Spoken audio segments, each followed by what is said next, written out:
Yeah, so I think the biggest part of District 1 and MBR City in general is the fact that you have loads and loads of options. It's planned to be the biggest mall in Dubai, bigger than Dubai Mall. And of course you have the lagoon, which is a swimming pool. Not many people know that you actually can swim in the lagoon, so yes, you can. Hello and welcome back to another episode of What's the Deal? My name is Jack from Edwardson Towers, and today I'm joined by Zuzanna, our District 1 specialist. We're going to discuss why the community is becoming more popular with end users and investors, and the evolution of what's happened in that community over the last few years. I'm going to take us back in time a few years now when I first started in my real estate career, when District 1 still had availability directly from the developer in Phase 1. District 1 was the first community to really pioneer this lagoon-style living with large villas starting 4 or 5 bedroom over 3 different styles of architecture you could choose from. Now, fast forward to today, and the apartments are owned and handing over. So Zuzanna is a specialist in the area. When I started my real estate career, District 1 was a new community. They were the pioneers for this lagoon-style living, which has now evolved where many developers, including Emaar, have copied a similar style or community offering as an amenity. Dubai South, Oasis by Emaar, Damac Lagoons, Talal Al Gaf. I think I've covered all of them, right, which have lagoons. And when they first launched back in the day, they were super luxury, contemporary style villas located only a stone throw away from downtown. When they launched, they were around 7.5, 8 million for a 4-bedroom. Today, what's the price for a 4-bedroom in Phase 1? Oh, it's over 20 million right now. Over 20 million. Okay.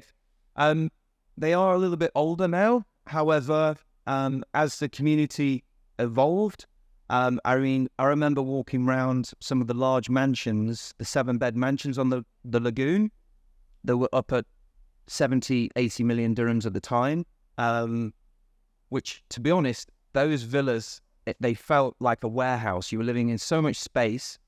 But now the apartments have started to hand over. Okay.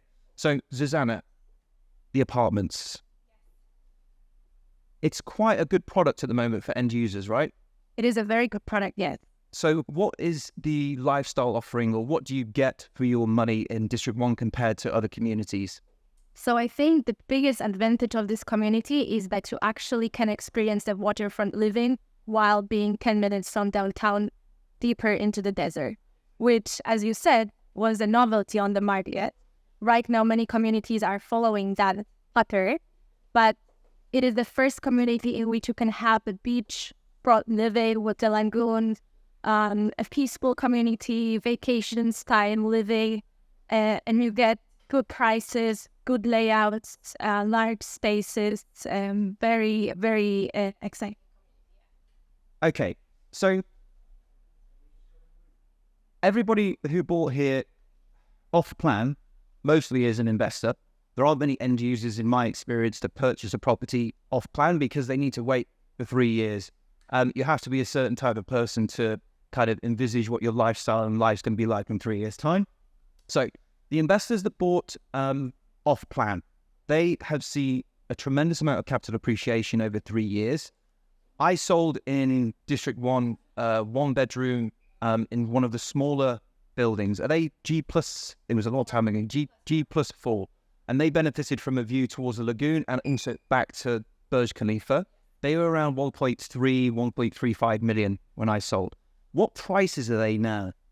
The average price of the one bedroom right now in those residences would be around 1.85, 1.95 million. Okay, so pretty healthy growth. Now, when you're a property investor, the ideal scenarios with off-plan in particular is you're purchasing a property at a lower value than what's on the ready market. And when the property hands over, obviously then the buyer pool opens up tremendously with the mortgage buyers. Okay, so District 1, they've launched, how many buildings now are ready in the community for the apartments, sorry? So for the apartments, you have 29 buildings. Most of them have been handed over, not all of them yet. some just very, very recently within the last month. Okay. And there are still a few that are coming within the next few months. Okay, so would you say this is still a community that still has some growth? Definitely. It's a growing community. It's a community in development. And it's also important to remember about it that it's still in the phase of development. There's still more to come in terms both of the apartments, but also infrastructure, retail, restaurants. Okay, nice. Okay, so have they earmarked some space at the bottom of those apartments for retail? So there is one building, which is actually the newest one, which will be coming early next year. It's Residency 11, and this is the one which will have the retail, the restaurants. It will also be the only one with a swimming pool, like a rooftop swimming pool. And there you will have this kind of infrastructure that right now is a little bit missing in District 1. However, in MBR, the older community of the villas, you will have restaurants, community centers, and everything that you may need. Okay, so obviously when you're an end user, you obviously want amenities on your doorstep. You want the supermarkets, you want retail space, you want the gyms, all within walking or a short drive away from where you live. So if this community centre or this building, which is ready in January next year, once that is established and fully functioning, immediately the lifestyle offering within the community improves even further. Now, tough question for you, okay? When I was selling District 1 apartments off plan, the biggest concern for the buyers, which I also highlighted to one of my investors at the time, they actually made an offer for one apartment off plan, but thankfully I was there and I understood that those power lines that run directly through the centre of the community can be a little bit of a put off for most. Do you know if they are going to remove those power lines at all? So, first of all, they are not running through the community. They're next to the community, next to the villas. But yes, they are a very big part of the community that is visible once you enter. Yes, I have been told that DOA has approved the plan of actually putting those lines into the ground. Yeah. I do not know when, but apparently there are conversations about that, yeah. Yeah, because so for those of you who are familiar with the area of District 1 next to downtown, you have the large power lines which kind of run all the way down to Jebel Ali, and then they drop down to a shorter height power line after entering a power station just next to District 1, where the power lines, the stanchions actually become a lot smaller. So that was always a concern for end users living close to power lines or even investors.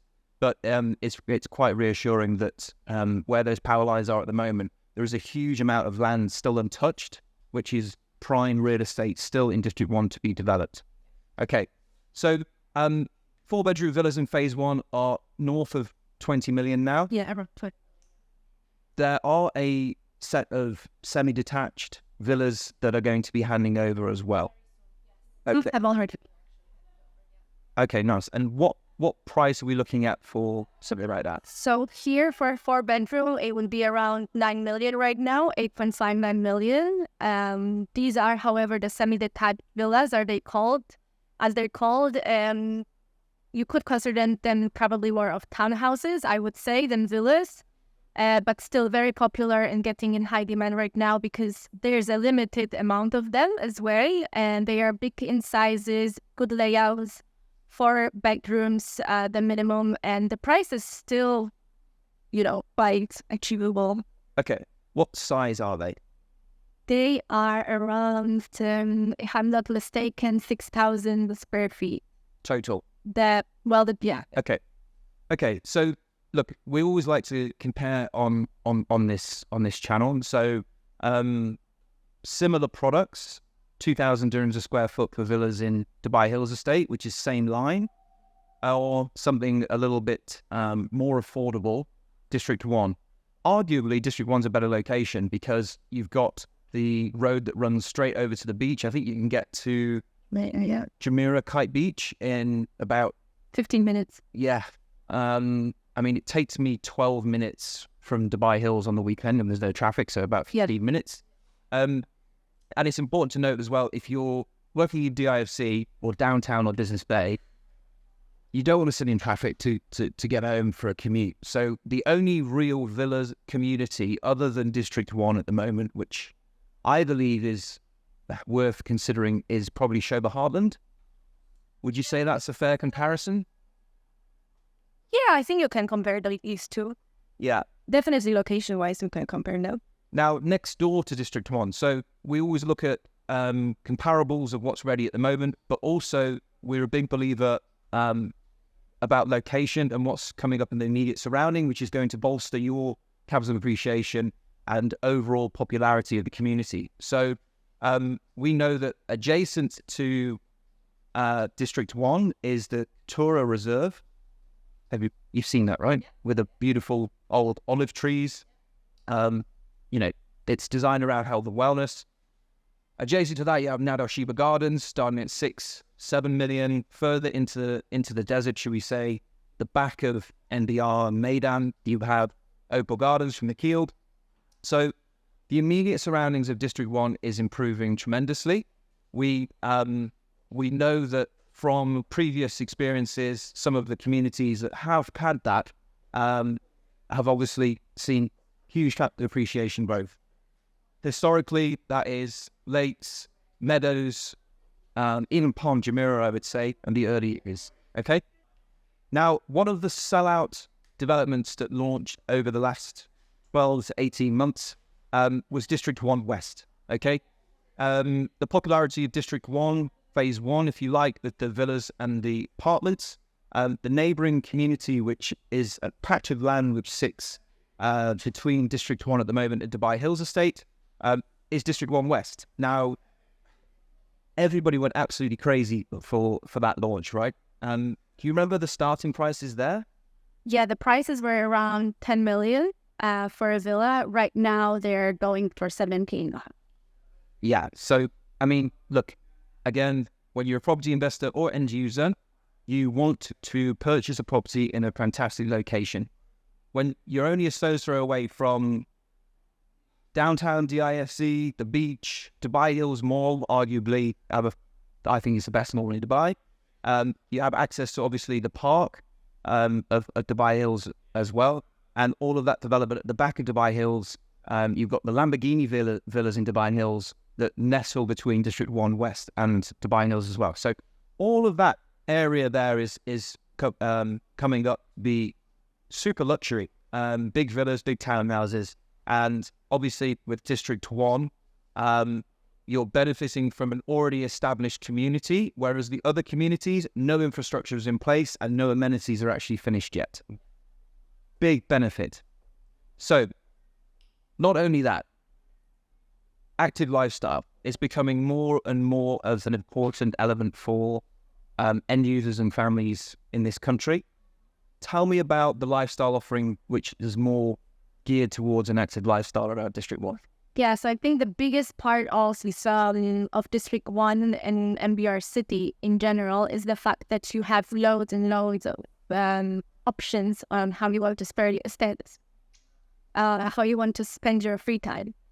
And now around District 1, you have the cycling track and you have the running track, which are the best, I would say, amenities there. It's a 9 kilometers long loop. So everyone who actually cycles around knows about the community already. And this is a big factor for people to actually choose it as their place to live. And of course, you have the lagoon, which is a swimming pool. Not many people know that you actually can swim in the lagoon. So yes, you can. And you have many kilometers of actually swimming area in which you can, even train for an Ironman if you want to, right? So you can do everything that you want in one place.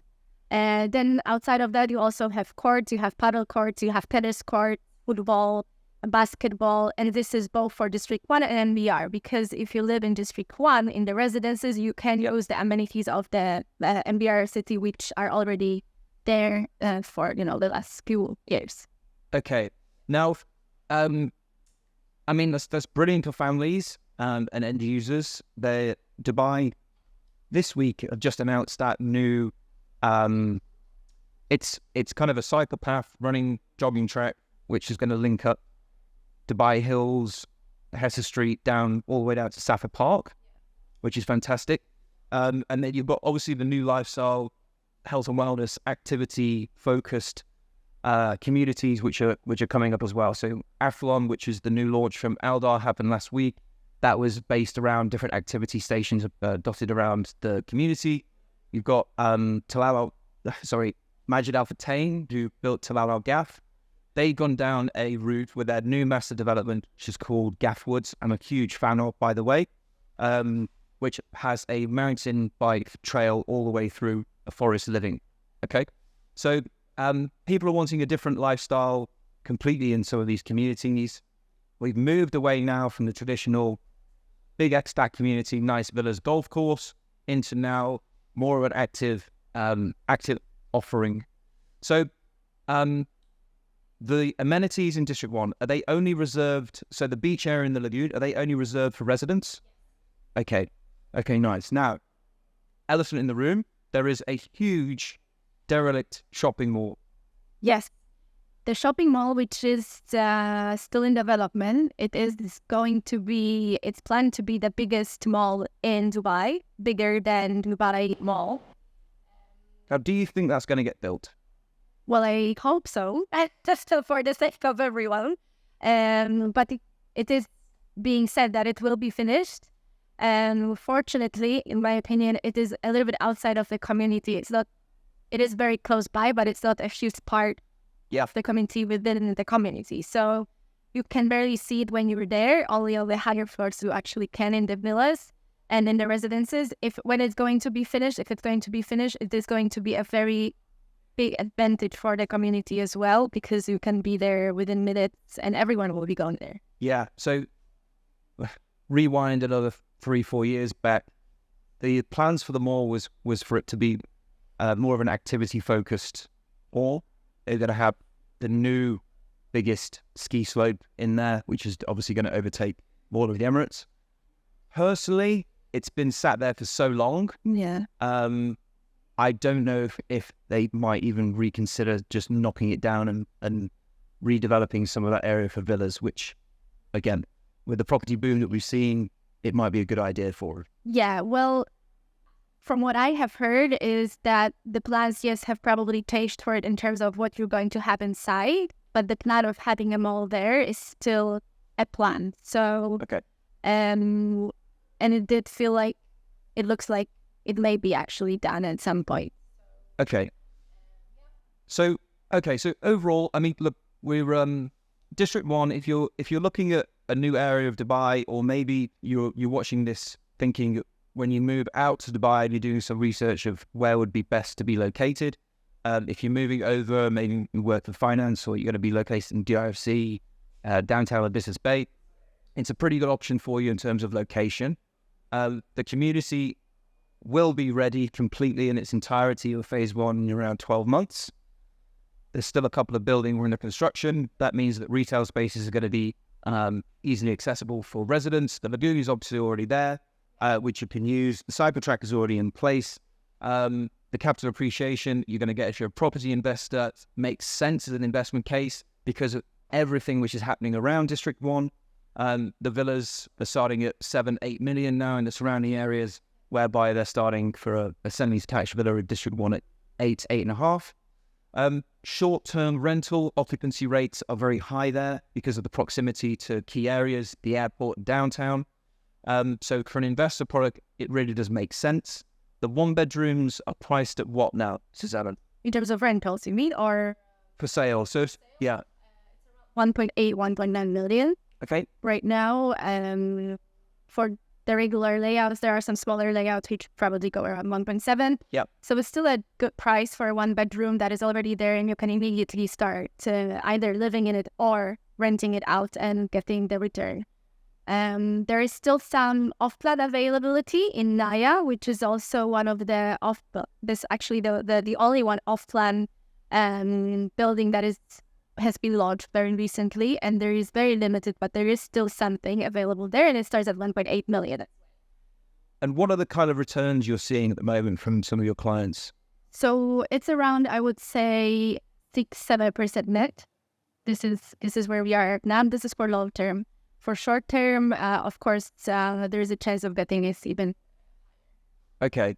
So again, comparable product. I would say in terms of build quality, you're looking something similar to, I would arguably say, City Walk. Yeah, I think so. A one-bedroom City Walk's now 150,000. I think the most affordable one-bedroom you have available in District 1 is 120. Yeah. Okay. With obviously so much room to grow when the community's finally finished. Okay. It's a good kind of comparable that side of Dubai, whereby if people are looking at Dubai Creek Harbour, they should also be considering District 1, right? Well, I prefer District 1. Mostly because of its proximity to everything. So Dubai Creek, of course, it's a nice community, new community. You have good MR quality there. But here you are closer to the city. You not only look at Burj Khalifa from a distance of the whole creek, but you are actually 10 minutes from it. And I prefer District 1 because it feels calm and, because of the lagoon, it feels like you are actually on vacation. Yeah. Whereas in Dubai Creek, it's just like a regular Nizeo community of MR, I would say. High-rise. High-rise as well. In District 1, you have G-Class 4 up to G-Class 16, which is only one building. But, it has more of like a holy feeling for me and more peaceful. I agree. We also look at, with our clients who are looking at the creek, investors don't really see as much capital appreciation when they're in a high rise of 40, 50 floors because, and I've mentioned this on previous episodes, you're competing against the other landlords that have exactly the same product in that tower. Now, if 30% of the building is all one bedrooms in one of those high rises, you've probably got 120 units in there, which is exactly the same, maybe arguably a different layout, but with a smaller low-rise community, we see higher capital appreciation. That's Blue Waters, Port de la Mer, City Walk, and obviously a branded residence, Bulgari, is a great example for that. Yeah, I think the only advantage that I would see that Dubai Creek would have right now, and you can actually see where probably District 1 would be in a few months or years, is how much infrastructure has recently came to Dubai Creek. But it also took time, so it has to take time. And for District 1, it will be exactly the same story, that you will get this infrastructure. It will take a little bit of time, but it will get there. And also another advantage, I think, for District 1 is that you have the villas there. And they not only change the feeling of the community, but they also give a much higher chance for actually long-term appreciation and then the prestige of the... Yeah, I agree. Thank you very much for joining us today for another episode of What's the Deal. If you do have any questions relating to District 1 or the general property market here in the UAE, Zuzanna is your specialist there, and we look forward to seeing you again for another episode soon. Take care.